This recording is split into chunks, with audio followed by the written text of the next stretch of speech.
I told my dying mother she could never see her grandson. I never thought I'd write something like this, but right now, I just don't know who I am.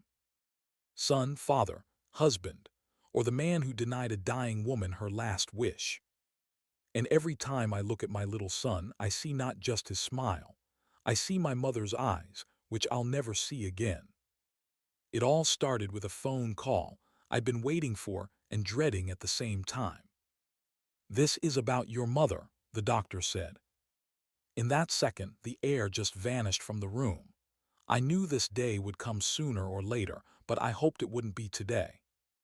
Mom was 62. For the last 2 years, she'd been fighting cancer. We hadn't spoken in almost a year. After my son was born, I decided to cut off contact with her completely. Why? Because Mom destroyed everything she touched. You know, there are parents who seem to love you, but their love turns into poison. My mother was exactly like that. She could hug you, say you were the meaning of her life, and 5 minutes later, humiliate you, compare you to normal sons, and make you feel guilty for even being born. My childhood wasn't about hugs or comfort. It was about coldness, control, and a constant feeling that you owed something. Owed gratitude, owed calls, owed love even if they were breaking you. When I got married, Mom caused a scene right at the wedding. "You chose her over family," she said, and I remember my wife standing there with her eyes downcast, while the guests pretended not to hear. After that, everything only got worse. Mom would call me at night, saying I ruined her life, betrayed my mother for a stranger woman. When our son was born, she demanded to be there for the birth. When we refused, she cursed that day. I thought I could handle it, that I could explain it wasn't hate but protection. But when Mom showed up at our place unannounced one day and started yelling at my wife that she stole her son, I lost it. I kicked her out. And after that, I didn't talk to her for over a year. A year passed. My son grew up, started saying his first words. My wife and I were just starting to feel like we could breathe easy, without that constant fear that she'd show up again. And then the call from the doctor. "She doesn't have much time left, weeks, maybe 2. She's asking you to come and she wants to see her grandson." I stood in the middle of the kitchen, my hands shaking. My wife looked at me. She knew and didn't say a word. She just quietly asked, "Are you going to go?" I didn't know. On one hand, she's my mother. On the other, this is the person who hurt me for decades, and now she just wants to make amends. At the last moment. But most importantly, I didn't want my son to be part of this. I didn't want his little heart to feel the same pain I felt. I didn't want his first meeting with Grandma to be in a room soaked in pain, regret, and lies. I went alone. Mom was lying in the ward, pale, emaciated, but her eyes were the same, piercing, like they scanned right through you. She smiled when she saw me. "My boy, you came after all." I couldn't respond, I just stood there. "Where is he?" she asked. "My grandson, did you bring him?" I paused. "No, Mom, I came alone." Something flickered in her eyes. "You won't let me see him, even now." And that's when I realized for the first time that I didn't have the strength to justify myself. "You want him to see you like this, for you to touch him like you touched me, then accuse him, then manipulate him. No, Mom, I won't let you break him like you broke me." She cried for real heavily, but I felt nothing. No anger, no pity, just emptiness. Before I left, she said quietly, "You don't understand, son.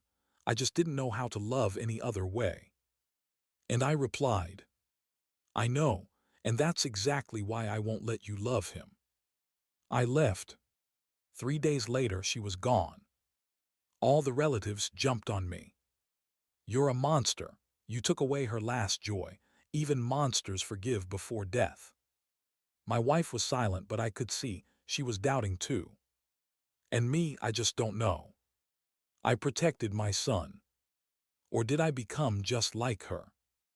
After the funeral, I didn't leave the house for several days. I couldn't. Every time I opened my eyes, I saw that face, not hers but mine in the hospital room, motionless with icy words on my lips. "I won't let you love him." Those words echoed in my head like a sentence, but it was unclear to whom, her or me. I sat in the kitchen across from a cup of cold coffee, and behind me I heard my son laughing in the other room. His voice, bright, pure, alive, tore through my silence, as if deliberately reminding me why I did what I did. And still inside, the thought gnawed. What if I was wrong? My wife was silent. She didn't accuse, but she didn't support either. In every look from her, there was something unsaid, a mix of regret, caution, and misunderstanding. We barely talked. She took care of the child, and I was a shadow just present in the house, pretending to work, to breathe, to live. On the third day after the funeral, my aunt called, Mom's younger sister. Her voice was tired but firm. "At least you came to the funeral," she said. "That's good, but you know what you should have done." I stayed silent.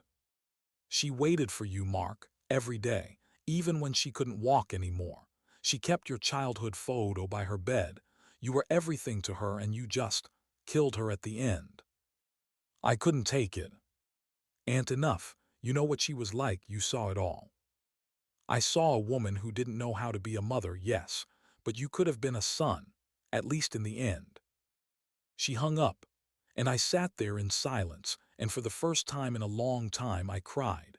Not loudly, not desperately, quietly, like grown men cry when they have no strength left to hold back, but no right to pity either. When I went to the therapist, it was a decision not from the heart but from despair. I didn't believe talking would change anything, but inside, the fatigue had been building up for too long. The office was warm, soft light, bookshelves, and the smell of coffee. The woman across from me, about 40, with attentive eyes. She didn't write anything down, just listened. "Tell me why you feel guilty," she said calmly. I started talking, at first in fragments as if testing if she'd judge. Then, as if a dam broke, everything poured out.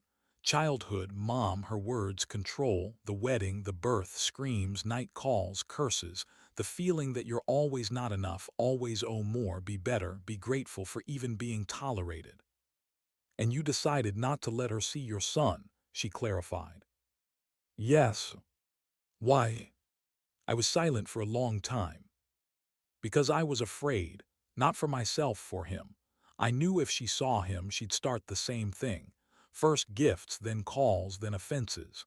Then he'd start thinking it's normal when you're loved through pain. And if it was just one meeting, one last one.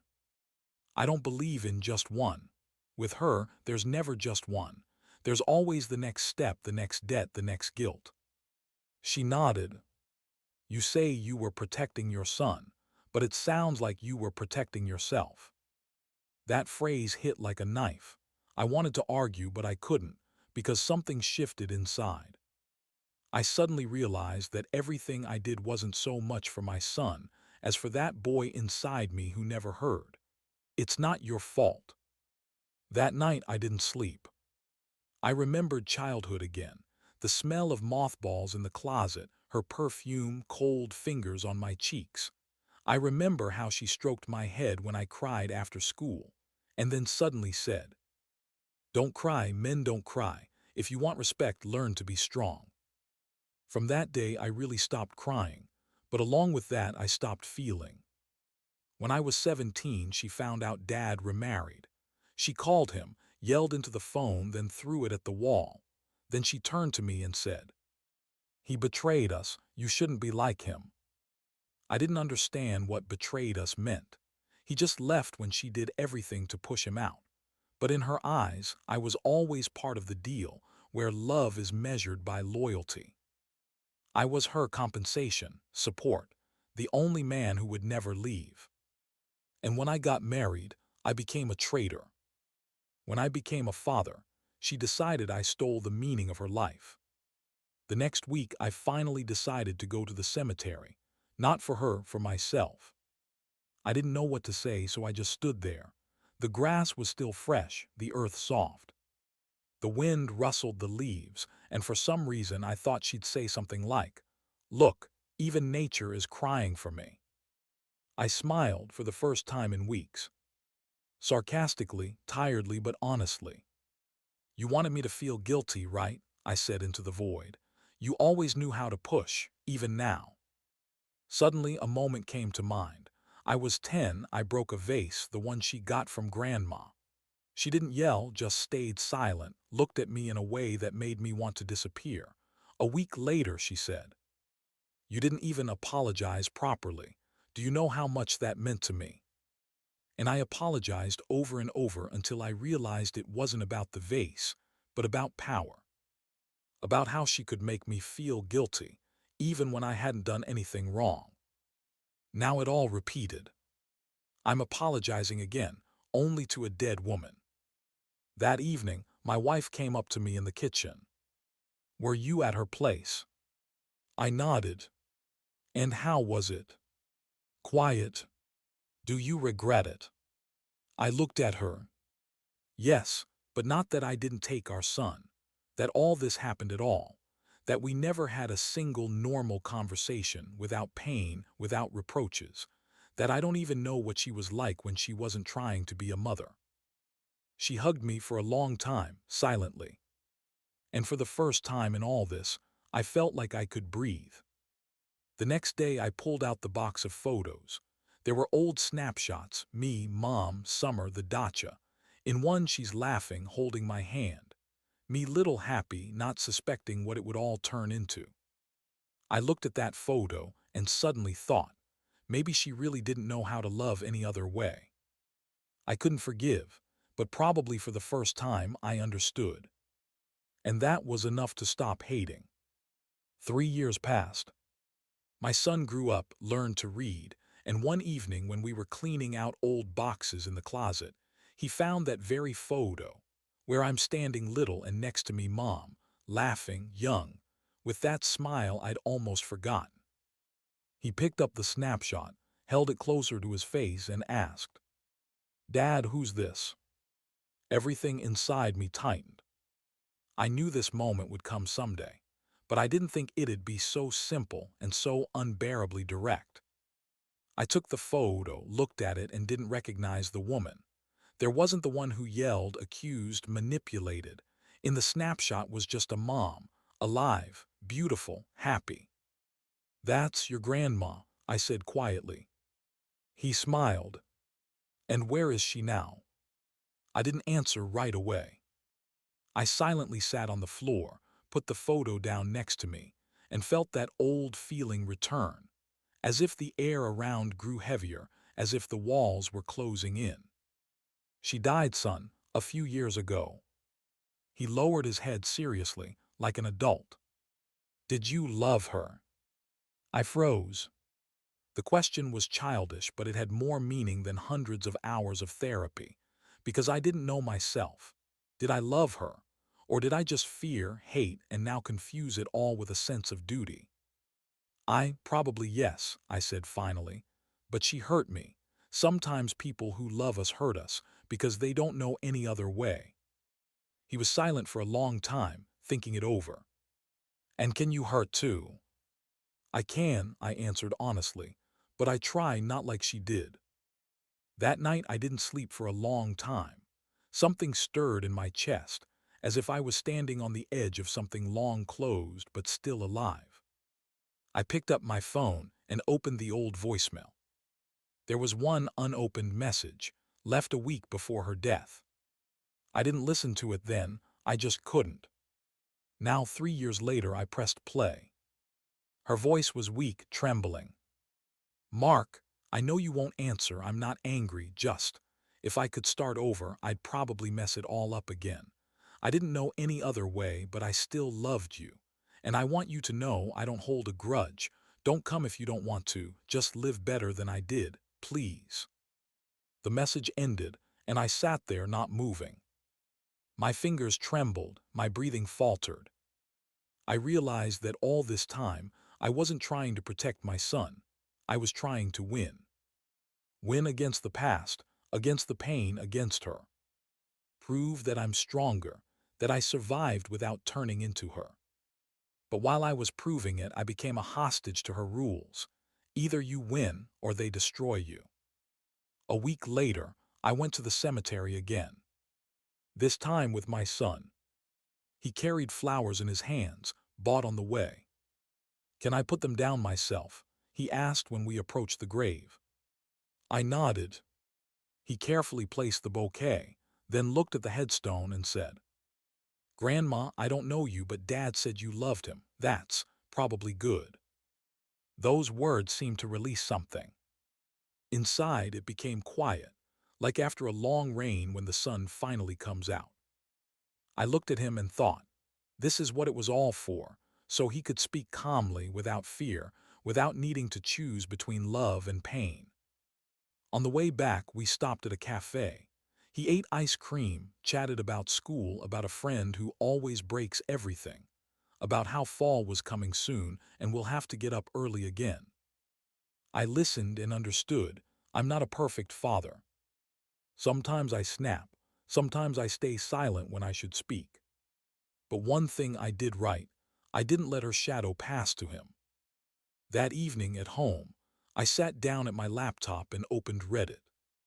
It started with wanting to just read someone's post, a stranger's confession, to distract myself. But then I realized I wanted to write my own. Not for likes, not for advice. Just because for the first time in years, I wanted to tell the truth. And I wrote, AITA, for not letting my dying mother see her grandson. I'm 37, I have a wife and son. My mother died 3 years ago. We didn't speak in the last years because of how she treated me all my life. Controlled, humiliated, manipulated with guilt. When my son was born, I swore he wouldn't know what love through fear is. When Mom got sick, she asked to see him. I said no. She died without seeing her grandson. Since then, every day I think, was I right, or did I just become like her, a person who chooses pain because they don't know any other way? Recently, I found her old message. In it, she said she still loved me.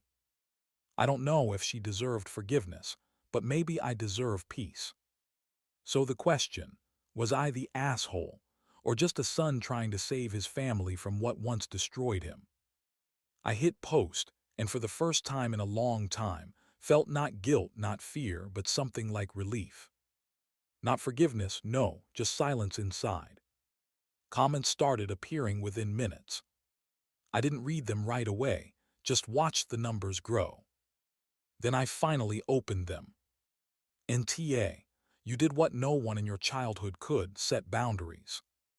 You weren't obligated to give her a second chance if she didn't apologize for the first. Sometimes protecting your family looks cruel from the outside, but that doesn't make it wrong. And then, a comment from a woman with the username Healing Daughter. I was in your mother's place. I destroyed my connection with my daughter too. Now I'm in treatment and the only thing I want is for her to live peacefully, even without me. You're not the asshole. You're just a person who chose life, not repetition. I read it and felt like someone finally said what I'd been waiting to hear all my childhood. It's not your fault. From that day, I stopped going back in my mind to the last meeting that never happened. I no longer replayed what if. You can't change the past, but you can stop being its hostage. I framed that photo, where she's young, laughing, and put it on the shelf, not as a memory of pain, as a reminder that we were all once just people who wanted to love and didn't know how. Now when my son asks about her, I say calmly, she was complicated, sometimes kind, sometimes mean, but without her there wouldn't be me, and without me you. He smiles, hugs me, and says, so it wasn't all for nothing. And in that moment I understand, no, not for nothing. Not the pain, not the refusal, not the tears. Because if even one child grows up without fearing love, without feeling that love must be earned, it all had meaning. Sometimes I still think that maybe I was cruel. Maybe if I'd let her see him, it wouldn't have changed anything. Maybe it would have made it easier for her. But it would have made it harder for me. And sometimes you have to choose yourself, even if it looks selfish. Because if you always choose others, soon there won't be any of you left, and then there'll be no one to choose. Moral. I don't know if there's one here at all. Maybe all I understood is that forgiveness doesn't always look like a hug. Sometimes it looks like a boundary, like no, like a choice, not to let old pain destroy someone's new life. So was I the asshole? Probably not. But not a hero either. I was just a son who finally understood that love isn't an obligation, but a right. And sometimes the only way to prove you truly survived is not to repeat. She didn't see her grandson, but he will see a father who didn't break. And maybe that's where the forgiveness lies.